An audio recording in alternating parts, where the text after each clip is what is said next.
How to create Agoda account. In order to create an Agoda account, you can either use agoda.com or an app as well.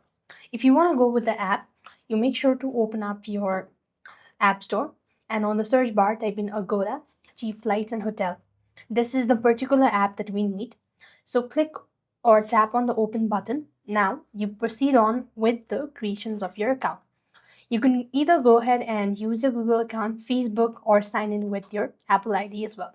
Or you could also go with the email. Select one of these methods and type in your following information and tap the continue button. After you do that, you will be asked to type in your first name and the last name.